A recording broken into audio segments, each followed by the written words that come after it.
Hi, welcome to video 10.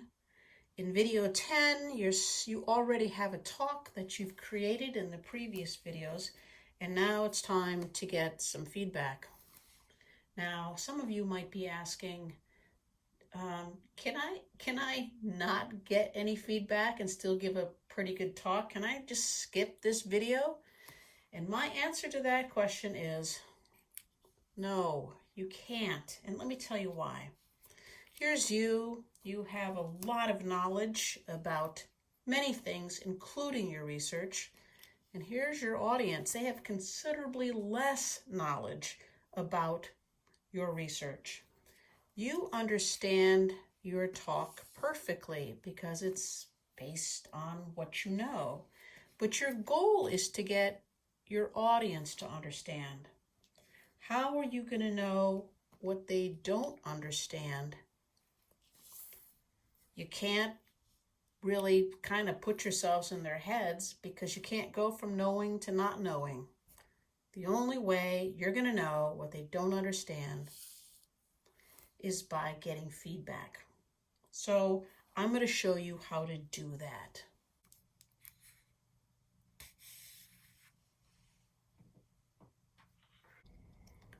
Here's you again, and you will assemble a group of people. 2 people is great, it's plenty. A third person makes it even better. But of course you can have more than 3 people, but 3, 4, 5 people, things start getting complicated. So I would encourage you to keep the group small. And at the beginning, make sure everybody in your group gets a rubric. This rubric, by the way, is available where you got your template and also your icon template. So give it to them so they know what questions you'll be asking them at the end of your talk so they can listen for them. And then please ask somebody to be a timer and give you a signal at 3 minutes, and then another signal at 4 minutes, and then at 5 to 6 minutes, cut you off because you've talked for too long. And if the people in your group want to take notes, that's fine, but they don't have to. And then go ahead and give your talk. And at the end of the talk, it will be their turn to talk to you, to give you feedback by answering the questions here on the rubric. It'll be your job then to listen. And I would strongly urge you to take some notes because it's very easy to forget the important things that they've told you. There will be some discussion going on because you might have to ask them for clarification or they might have to ask you to re-explain something. But for the most part, try to keep your talking to a minimum so you can focus on listening. Okay, so once your feedback session is done, take a couple days off and then return to the project because now it's time to revise based on the feedback that your group gave you. Remember that creating and then giving a talk is constantly an iterative process, an ever iterative process. When it comes to revision, I have found 5 different categories where people often need to revise, and I have advice for revision. The first one is that the talk's not focused. It's too broad, or maybe it's focused on something that you actually didn't want it to be focused on. The remedy for that, of course, is to refocus, to sort of rewrite it and just simply refocus it on what you want it to be focused on. The next thing that commonly happens is that people don't say the question. The remedy to that is pretty obvious. Say the question out loud.